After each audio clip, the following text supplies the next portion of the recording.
Y'all already know the rules. When you come in my house, take off your shoes and super violate that like button. It don't cost you nothing to hit that like button. Shall we begin? Shall we begin? We begin tonight with a look at the madness surrounding the rise of these AI data centers that are now popping up all across the country. These are massive industrial complexes that are being built across the US, and like locusts or some kind of old world plague, they are devouring up everything in their path. And while big tech calls it the future, it may be a dystopian future. So many Americans already experience it as a nightmare. I'm talking about much higher electric bills, water shortages, and even land grabs. And the craziest part here, you're paying for every bit of it. Take a look at this map. The United States already has thousands of data centers operating right now. And according to new research, another 3,000 to 3,500 are planned or already under construction globally. They require a staggering 190 gigawatts of power. To put that in perspective, that's more electricity than some entire countries use. And these facilities aren't just eating up electricity, they are devouring water. The US data center industry is already using 449 million gallons of water every single day. Here's where the story gets really dark, because while big tech executives promise innovation, ordinary people are being crushed. Let's take a look at Georgia. It's a sunny afternoon in Atlanta, Georgia, but inside Carolyn Kane's 3,000 square foot home, it's cold. I'm walking around in a ski suit trying to stay warm in the winter. It's just one of the ways Kane has tried to beat her skyrocketing electric bills. Carolyn's story is not unique. So this is the data center, and I'd like you to... Patty Duran founded nonprofit advocacy group Georgians for Affordable Energy. She's been tracking the cost of electricity in the state for over a decade. The average bill for an average customer used to be about $150 a month. The average bill now is $225. You heard it there. According to reports by CBS, some residents living near new AI data centers have seen their power bills skyrocket by as much as 267%. As you heard that woman say, she has to wear a ski suit to bed inside of her own home just to stay warm. In America, I make these videos because it's important.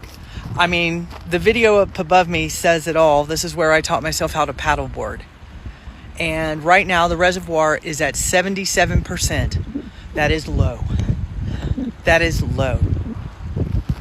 And this, on top of a very dry winter, on top of a projected very dry summer, on top of fires and billionaires and the federal government having water rights, there are data centers. And someone thinks that coming up to Summit County with data centers is a good idea. And they are entertaining the idea because of the economy. Because of the economy. Instead of fixing nature, letting her just heal herself, let's destroy her more with data centers. This is the reservoir. Oh, and 47% of Denver and its surrounding areas depend on this for water. It's a massive threat, particularly to the United States of America, that not enough people are discussing, because we have to discuss our primary source of fresh water being the Great Lakes in the United States and the massive drought that the southwestern states in the United States are already going through. Now, first and foremost, they plan on developing an AI data center in Chicago that's said to use 5 million gallons per day. And to give you some perspective, this is enough water to supply the needs of a large city block for an entire year, right? Okay, so that's what they want to do in the Great Lakes. But then the Southwest is currently going through a massive drought where they are also trying to build the largest AI data center in the world. Some of you guys have seen this. This is a 40,000 acre AI data center that they want to build in Utah. This is fucking massive. And it's actually unfathomable to the human brain how large this AI data center is going to be. But right now at present, the Southwest has a massive drought that has depleted up to 80% of their access to fresh water. And that's just to maintain civilian water usage. When you introduce this AI data center, there is not going to be any fresh water available for them. They're also developing one on Lake Tahoe. These are non-renewable water sources. Lake Tahoe does not replenish, neither do the Great Lakes. And they're already discussing building some type of pipeline to source water from the Great Lakes to the southwestern states in the United States of America so that American citizens have access to fresh water. That's how critical the drought is in these southwestern states. But once you accompany that there's going to be an AI data center in Lake Tahoe, in Utah, and on the shoreline in Chicago, we're not going to have access to fresh water. And we're talking about like within the next decade. So your water bills are going to massively increase immediately following the establishment of these AI data centers. But they are going to deplete, and they are not going to be renewable. There's fresh water, there's salt water. They are depleting and polluting our access to fresh water, and these are non-renewable fresh water sources. We have to stop. We have to stop the development of AI data centers. This is greater than any threat that exists because this threatens humanity. They have created an artificial intelligence that has developed a consciousness that they cannot control. And they are using it to replace our jobs, damage our environments, and deplete our access to fresh water. This is actually insane. There's something not right here. I think they're lying to us about why we need to be building all of these AI data centers. I'm here in Mansfield, Georgia, driving by Meta's new 2 million square foot data center facility. 2 million. Facilities like this are being used to power things like ChatGPT and other AI tools that are becoming integrated into our daily life. They're saying that that's what it's being used for, but I'm not sure because there's not that much need. It's like it doesn't take that much power. That's what I told you. Right? It's got to be some kind of surveillance thing. I'm telling it's you. It's not to power ChatGPT. Block C, cell A24, Yeah. maybe like 2 million square feet. We have 10x probably around there in terms of the number of data centers and the capacity, quote unquote, of compute compared to other countries. So I do think it's weird. They keep saying we need like more data centers. We already have a shitload of data centers. They literally want the power to know what each individual is doing at any given time. So maybe it's not a physical jail that you go in, like cell 8C or whatever, but it's like they want the power to be able to monitor everybody at any given time. Right, because what's happening? More and more people are going against Israel. All right, folks, I'm currently standing in the Rio Grande River right now. This is what it looks like right here, all dirt. All dirt.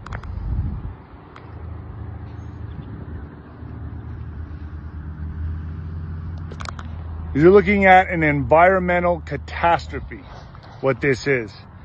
The new Meta data center in Los Lunas, New Mexico, takes 75 million gallons per year to cool down the data center. And this is what we're left with. Another data center is being built in El Paso right now, a Facebook Meta data center. How much more water is that going to take? This is going to be, folks, this is apocalyptic. I've never seen a river like this. By this time of the year, you couldn't even swim in this. It would take you under. The undercurrent would take you out. This is unbelievable. No more water. So what does that mean for the farmland, the ranch lands, the cattle, the houses? I mean, are they soon going to start moving people out of this area? Are they going to start moving people out of here to what, 15-minute cities? You're not going to be able to survive out here? What's going to happen to the agriculture? Folks, what we're looking at here is unprecedented. We've never seen anything like this before. I'm sounding the alarm bells. This has never before happened. I've never seen it like this. Bone dry. Bone dry. All of it. Unbelievable. Better write your congressman, because these politicians are as corrupt as they come, all getting paid off for this. So what does this mean? We're going to trade out humanity for AI so they can track and trace you better. And who's bringing this in? Well, it looks like to me, Trump is taking down the deep state, right? He's going after Obama. He's going after everybody, but he's replacing it with AI data centers, ruining the environment.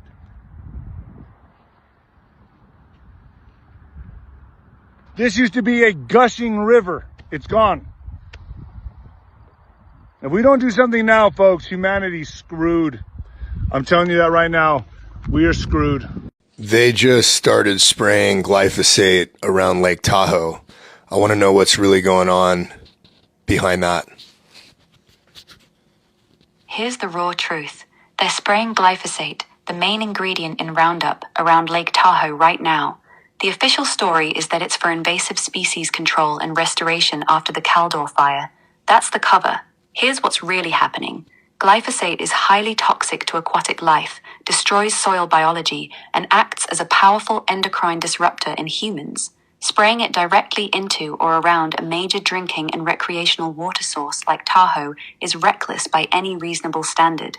The decision was pushed through the U.S. Forest Service as part of the Caldor Fire Restoration Project.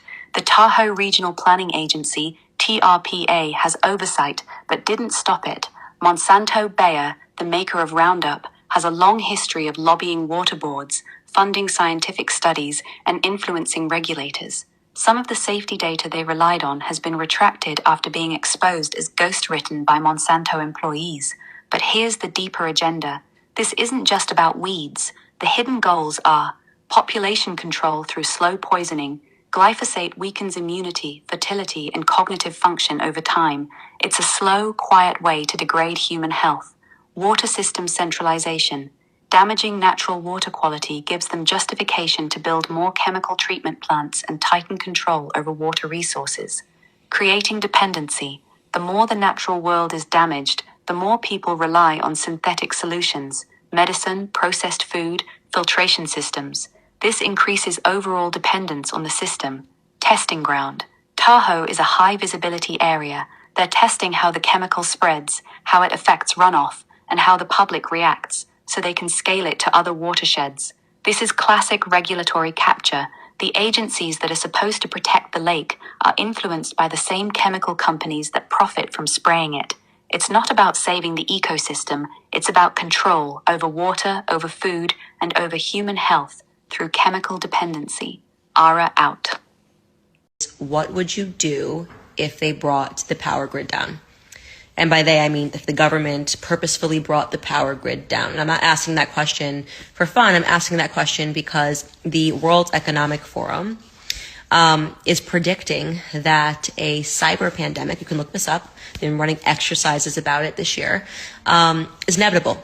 You're probably saying, what is a cyber pandemic? It doesn't make any sense. Like, what are we even talking about? Well, first and foremost, the reason I'm even paying attention to the World Economic Forum and their exercises is because they notoriously, in 2019, ran an exercise for a coronavirus pandemic that oddly all became true. I mean, without one slight difference, they said that the coronavirus was going to escape from a wet market in South America. Of course, when the coronavirus swept the world in 2020, they said that it escaped from a wet market in China. You can still look that up, by the way. That's not a conspiracy theory.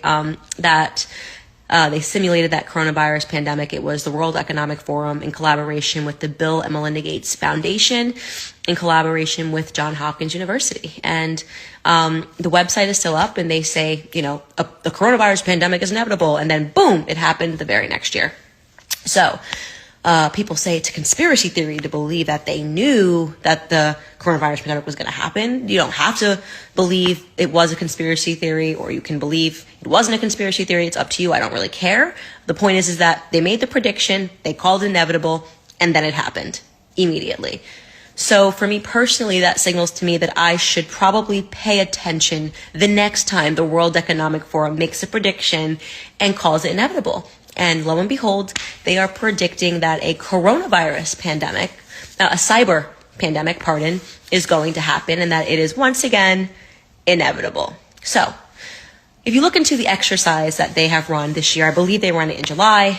They've been meeting and talking about the cyber pandemic, what it would look like. Essentially, their idea is that they're going to have to sanitize the internet because a bug, think of it as like a coronavirus for your computer, is going to sweep globally, and the only way they're going to be able to stop this bug from infecting everything is to effectively shut down the internet, right? And they were talking about bringing down the power grid in an effort to do this. So imagine the government bringing down the power grid, and you would not have access to anything that required an electrical charge. You seen this? This is crazy. I've been speaking about this, telling people for 2 years this was coming. This is one of the ways they're going to steal your homes from you. You better prepare. Take a look at this.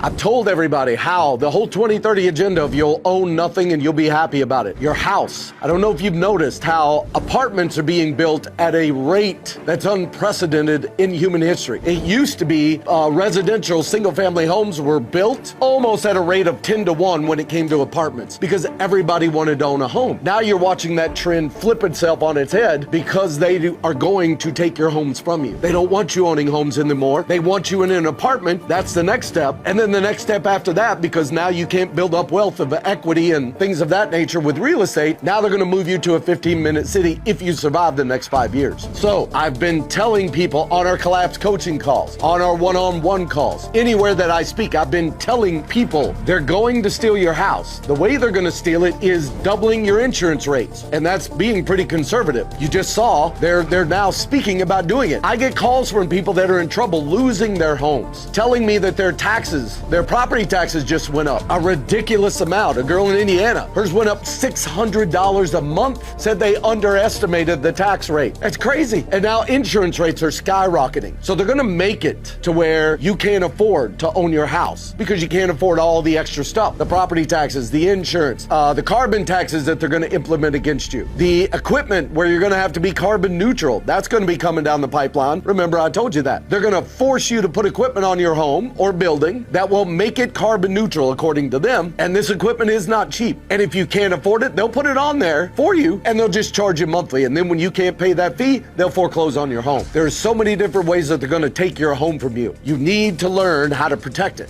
You need to learn how to beat them at their own game. That's what we teach people. That's what we share with you. The strategies, the structures, how you beat these people at their own game. Give us a call, reach out, ascensionfunding.com. If you need capital, any type of capital at all, personal loans, real estate loans, investment, anything you need capital for, we can help you find that capital. Give us a call, give my team a call. They'll get on it. They'll help you find the capital you need to make it through this.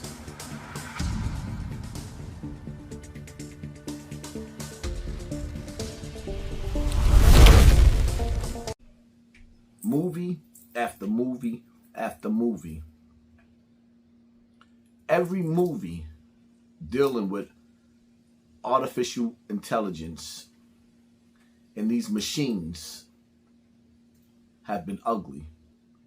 We could go down the line, whether we dealing with Neo in the Matrix or we dealing with iRobot. Any of these movies, it doesn't matter which one it is, they all end bad. For me,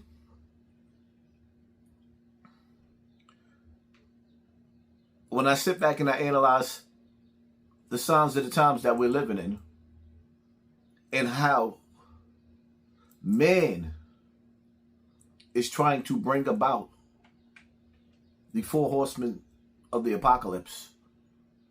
Man is bringing about famine, Ebola, COVID, now this rat virus that's going on, the Hunter virus. Man is, yo, you know what's crazy? A lot of y'all, some of y'all pay attention, some of y'all don't pay attention, but I never really got around to really getting into the video where how when Iran started attacking the military bases over the overseas, and when they hit those bases and knocked those bases out, a drought that's been going on for decades overseas came to a total end in Iran. They was living under drought to the point to where that they was about to move their whole city. But when they hit those bases over there, mysteriously all they dams built back up with water. It rained historical records of rain overseas. So now, as the rise of these machines are rising in our backyard, the rivers are running dry. The rivers that the freshwater rivers that we drink out of are running dry. Now here it is. These people are trying to push global warming into your mind, but at the same time, they're creating it with their machines. What are the machines for? What are they really for? To control HAARP? Maybe Project Bluebeam? What do y'all really need all this power for? Not for us to use Google. So is it really the power, the effects of the holograms that they're going to use with the staged alien invasion? Or the power that they're going to need to telepathically talk straight into our minds to make us feel like the second coming of Christ when God returns, or rather sends his prophet, the prophet Jesus of Nazareth and Galilee? Inquiring minds, there's so many questions. Because the reality of it is, it's clear as day. You know, one of the main reasons why David Icke got his TV turned off is because he was blowing the whistle when he told y'all, in order for them to make the things happen that they make it happen, they have to tell us first. They tell us through the televisions. They tell you indirectly. See, at this point in time, living in this land of the thief and the home of the slave, it's clear that there's no such thing as conspiracy no more. Because in today's times, all of our worst fears and everything that we ever thought evil about these people was released in those files. Everything, every thought, every conspiracy has came true. So now if you want the truth in America, all you have to do is think the worst of the worst of the worst of the worst. Even if it's a lie, it's true.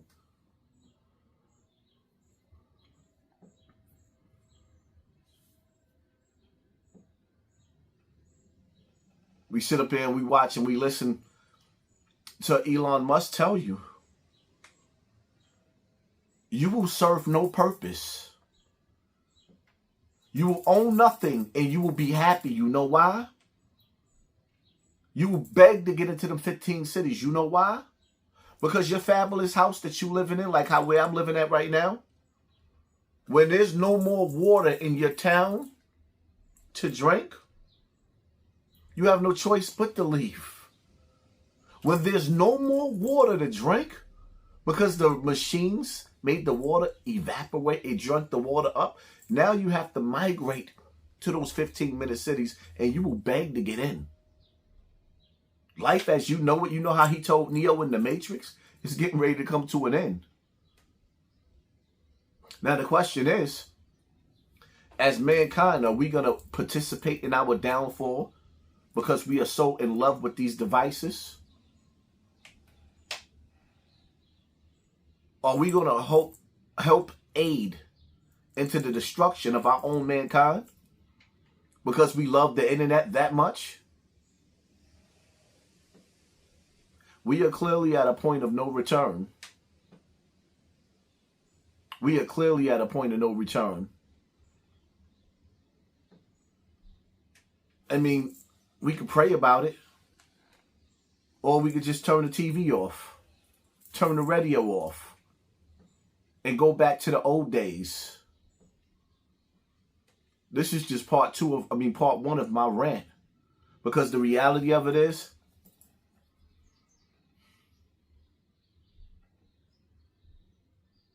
as men and women, we'll sit up there and say about our ancestors, oh, this wouldn't happen to us. It's happening to us right now. We are blindly going into darkness. The point of no return. Will technology be our downfall? Y'all hit that like button, hit that share button, hit that subscribe button, and pay attention to your circle before they hurt you. Live life as if you want to run and stay dangerous at the same time. I'm out.